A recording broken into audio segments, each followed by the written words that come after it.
এই city of joy, এই তিলোত্তমা নগরী, তাকে সুন্দর হিসেবে গড়ে তোলেন, রক্ষা করেন, এগিয়ে নিয়ে যান আমাদের কলকাতা কর্পোরেশনের আধিকারিক, ইঞ্জিনিয়ার, কর্মচারী এবং মহানগরের কর্পোরেশন পরিবারের সমস্ত ব্যক্তিবর্গকে প্রথম কৃতজ্ঞতা জ্ঞাপন করি।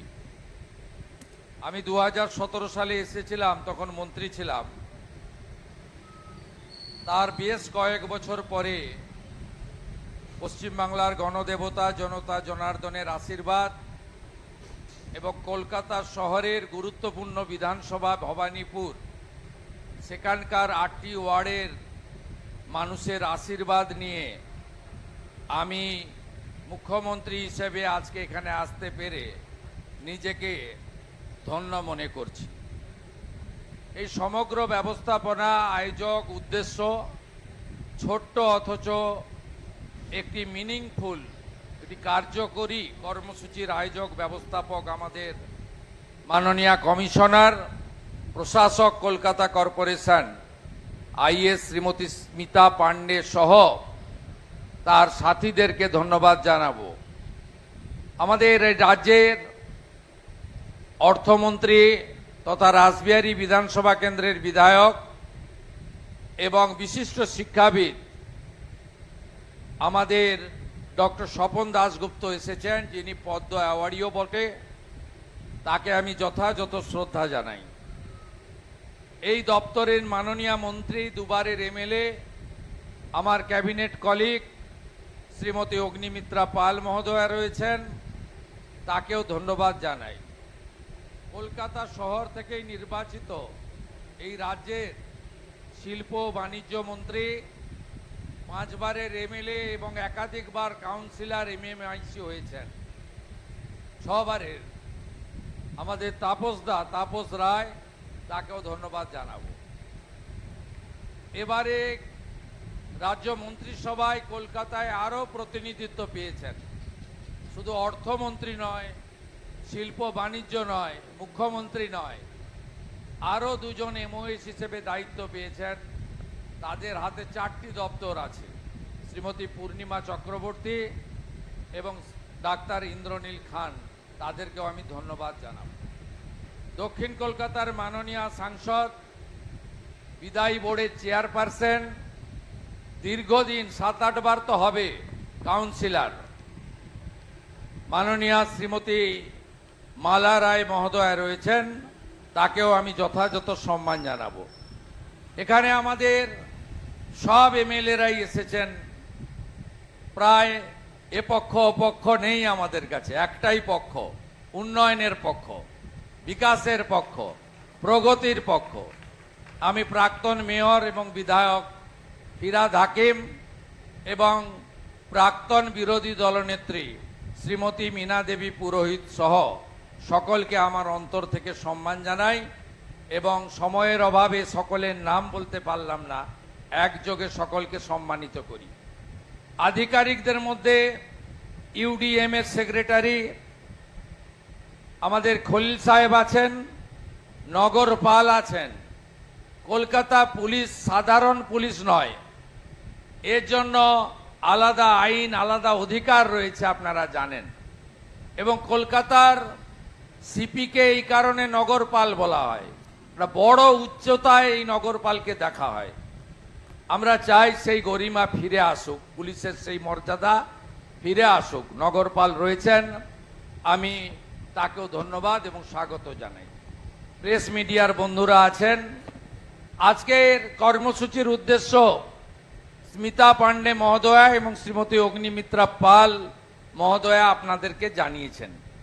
মাননীয় প্রধানমন্ত্রী আসছেন, বিশ্ব যোগা দিবস কলকাতায় অনুষ্ঠিত হবে, গোটা রাজ্যে হবে, গোটা দেশে হবে। যে যোগা দিবসকে 181টা দেশ গ্রহণ করেছে, সেই যোগা এবারে কলকাতায় মেগা ইভেন্ট হবে।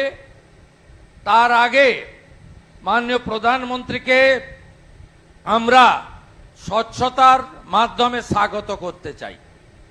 স্বচ্ছতার মধ্য দিয়ে করতে চাই, কারণ একটা নগর বা মহানগরের তার পরিচয় নির্ভর করে তার স্বচ্ছতা, নাগরিক পরিষেবা, তার সৌন্দর্যায়ন, তার পরিবেশ বান্ধব, আমাদের বৃক্ষ থেকে শুরু করে আমাদের এখানে যে সমস্ত হেরিটেজ বিল্ডিং রয়েছে, বিভিন্ন ধর্মের আস্থার কেন্দ্রগুলি রয়েছে, এবং যে জিনিসগুলোর সঙ্গে আমাদের কয়েকশো বছরের ঐতিহ্য যুক্ত রয়েছে, সেই জায়গাগুলোকে আমরা যদি সুন্দর করতে পারি।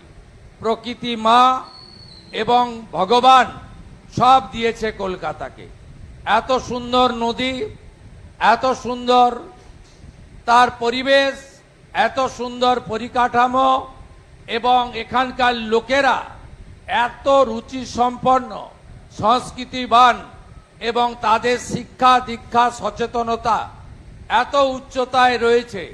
আমরা একে যদি সঠিকভাবে কাজে লাগাতে পারি, তাহলে আমাদের কল্লোলিনী তিলোত্তমা, যাকে সিটি অফ জয় বলা হয়, একটা সময় যে শহর আমাদের ভারতবর্ষের কালচারাল ক্যাপিটাল ছিল, যে শহরে স্বামী বিবেকানন্দের মতো বিশ্ব বন্দিত যুব সন্ন্যাসী জন্মগ্রহণ করেছেন, সেই শহরকে আমরা ঠিক উচ্চতায় নিয়ে যেতে পারব। তাই আগামী 15 থেকে যে কর্মসূচি কমিশনার মহোদয়া এবং মাননীয় মন্ত্রী ঘোষণা করেছেন, আপনাদের সকলের সহযোগিতা আমি প্রার্থনা করি। আমি নিজে 17 তারিখে গঙ্গার পার্শ্ববর্তী এলাকা স্বচ্ছতাতে আপনাদের সঙ্গে সকালে থাকব, এবং 18 তারিখে আমি ভবানীপুর বিধানসভা কেন্দ্রেও সকালবেলা প্রত্যুষে আপনাদের সঙ্গে থাকব। আমরা 19 তারিখ একটি হাফ ম্যারাথন করব স্বচ্ছতার জন্য, যা শুরু হবে কলকাতা কর্পোরেশনের গেট থেকে, শেষ হবে ঐতিহ্যমণ্ডিত মহাকরণ রাইটার্স বিল্ডিং এর সামনে গিয়ে। সেখানেও আপনাদের সবাইকে উপস্থিত থাকার জন্য অনুরোধ করব। রাজ্যের যুব কল্যাণ দপ্তর এবং বিভিন্ন স্পোর্টস অর্গানাইজেশন কলকাতা পুলিশকে বিশেষ দায়িত্ব নিয়ে এই ম্যারাথনটি সংগঠিত করার জন্য আমি অনুরোধ জানাবো। আপনারা যেহেতু এখানে অনেক জনপ্রতিনিধিরা এসেছেন, বিধায়করা, মন্ত্রীরা, অনেক প্রাক্তন কাউন্সিলররা এসেছেন, যেহেতু একটি অচল অবস্থার সৃষ্টি হওয়ার পরে মাননীয় বিদায়ী মেয়র পদত্যাগ করার পরে পৌরসভায় আমরা নিয়ম মেনে, আইন মেনে 3 দিনের মধ্যে নির্বাচিত বোর্ড করার আবেদন করেছিলাম। যারা সংখ্যাগরিষ্ঠ দল ছিলেন তারা সে কাজ করতে পারেননি। আমি এটা বিতর্কের জায়গায় নিয়ে যাব না, আইনের পরিভাষা দিয়ে বলবো। তাই রাজ্য সরকার বাধ্য হয়েছে প্রশাসক বসাতে। 8ই জুন প্রশাসক বসেছে। আগামী 6 মাস অর্থাৎ 7ই ডিসেম্বরের মধ্যে রাজ্যের নির্বাচন কমিশন, স্টেট ইলেকশন কমিশন, তারা রাজ্য সরকারের সুপারিশে নির্বাচিত কর্পোরেশনের হাতে দায়িত্ব তুলে দেওয়াই আমাদের কাজ, আমাদের লক্ষ্য। এটা নিয়ে আপনারা এতটুকু বিচলিত হবেন না। গণতন্ত্রে মানুষ শেষ কথা বলে। মানুষকে সম্মান মর্যাদা দেওয়া যে কোনো নির্বাচিত সরকারের দায়িত্ব, কিন্তু কর্পোরেশনের মতো যে শহরে শুধু স্থায়ী বাসিন্দা নয়, প্রত্যেক দিন লক্ষ লক্ষ মানুষ, শুধু এই রাজ্যের নয়, সমগ্র উত্তর পূর্বাঞ্চলের নয়, উড়িষ্যা, ঝাড়খণ্ড, বিহারের নয়, প্রতিবেশী রাষ্ট্র নেপাল, ভুটান, বাংলাদেশের নয়, গোটা ভারতবর্ষেরই মিনি ইন্ডিয়া হলো কলকাতা। এখানে কত কর্পোরেট, কত সরকারি দপ্তরের হেডকোয়ার্টার রয়েছে। এখানে মেট্রো নেটওয়ার্ক, এখানে সার্কুলার রেল থেকে শুরু করে এখানে শিয়ালদা এবং কাছেই হাওড়ার মতো গুরুত্বপূর্ণ আমাদের রেল স্টেশন রয়েছে। স্বাভাবিকভাবে এই শহরে কর্পোরেশনের কিছু কাজ আছে যেটা রাজ্য বা কেন্দ্রীয় সরকার করে না। এই কাজ 1 মিনিট, 1 ঘন্টা একদিনও বন্ধ রাখা যায় না। সাফাই অভিযান, পানীয় জল দেওয়া, পার্কিং এর ব্যবস্থা করা, পার্কগুলিকে রক্ষণাবেক্ষণ করা, জন্ম মৃত্যু নথিভুক্তকরণ করা, প্ল্যান কনভার্সন, মিউটেশন, নানাবিধ কাজ রয়েছে যা আইন করে কর্পোরেশনকে আমরা আমাদের বিগত দিনের ব্যবস্থায় দিয়ে যাওয়া হয়েছে। তাই প্রশাসক আমরা বসিয়েছি, প্রশাসককে সহযোগিতা করার দায়িত্ব আপনাদের সকলের দায়িত্ব। প্রত্যেকবারই কলকাতায় বর্ষা এলে এখানে জল জমে। বিগত 5-6 বছরের ইতিহাস যদি দেখেন তাহলে সাইক্লোন, ন্যাচারাল ক্যালামিটি, কয়েকদিন আগেই হঠাৎ কালবৈশাখীতে কলকাতাতে শুধু লণ্ডভণ্ড হয়ে যায়নি, গাছ উপড়ে পড়ে যায়নি, অনেকে মারাও গেছেন।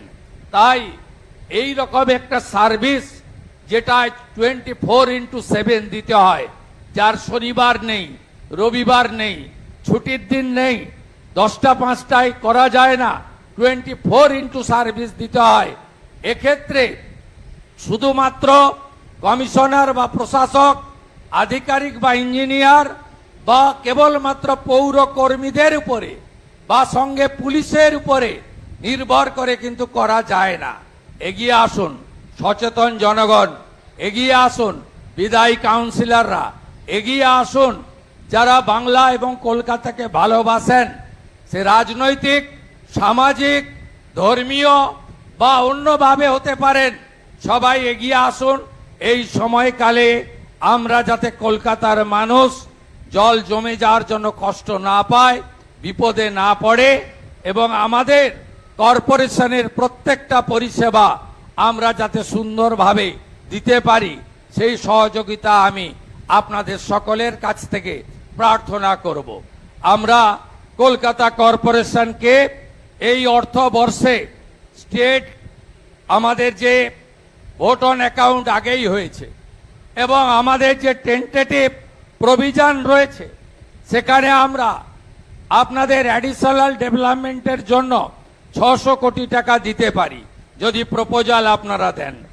আমরা দিতে পারি অমৃত যোজনায় ভারত সরকারের যে কস্ট রেশিও ভিত্তিতে 60-40, 60 সেন্ট্রাল গভর্নমেন্ট দেয়, 40 আমরা দিই, আরো 500 কোটি টাকা আপনাদের দিতে পারি।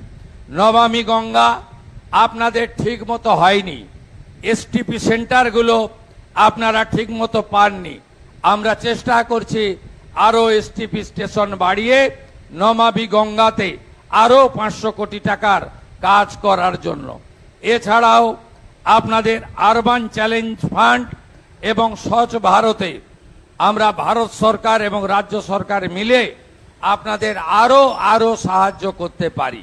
আমি আশা করব আমাদের গৌরবের কলকাতার আপনারা আরো সুন্দর করে গড়ে তুলবেন এবং আমি নয়, আমরা নীতিতে বিশ্বাসী হয়ে আমরা এই কলকাতাকে সুন্দর করে সাজিয়ে তুলব, গড়ে তুলব।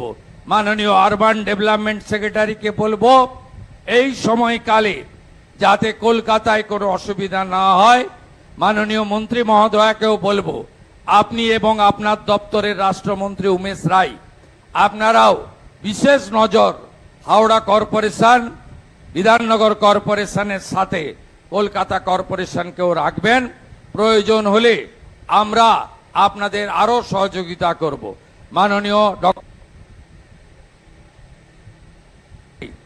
দার্জিলিং এর পাহাড় থেকে তিনি সাগর পর্যন্ত সবার জন্য কাজ করবেন। তার জন্ম, তার বড় হওয়া, তার সমস্ত কিছু কলকাতাকে কেন্দ্র করে। রাসবিহারীর মানুষও তাকে অনেক ভোট দিয়ে জিতিয়েছে, তিনি অর্থ দপ্তরের দায়িত্ব পেয়েছেন। তার সব কিছু কাজের মধ্যে কলকাতা তো অগ্রাধিকার পাবে। আর আমি গ্রামের ছেলে, মেদিনীপুরের ছেলে, প্রথমবার দাঁড়িয়েই 8টি ওয়ার্ডের মধ্যে 7টি ওয়ার্ডে লিড নিয়ে ভবানীপুরের মানুষের আশীর্বাদ নিয়ে 15,105 ভোটে জিতেছি।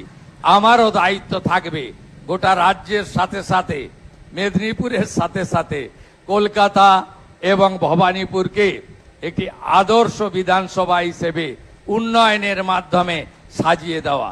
আসুন আমরা ওরা নীতি ছেড়ে দিয়ে আমরা সবাই উন্নয়ন বিকাশ প্রগতির মধ্য দিয়ে আমাদের কলকাতাকে এগিয়ে নিয়ে যাই এবং আমরা ডিলিমিটেশনের মধ্য দিয়ে আমরা কলকাতায় ওয়ার্ড পুনর্বিন্যাস করে একটি 6 মাসের মধ্যে নির্বাচিত বোর্ডের হাতে দায়িত্ব তুলে দিই। এটাই আমাদের সকলের ইচ্ছা থাকুক। সবাই ভালো থাকবেন। সকলকে আরেকবার অভিনন্দন জানিয়ে মাতা কালীকে প্রণাম করে আমার কথা এখানেই শেষ করলাম। জয় হিন্দ, বন্দে মাতরম।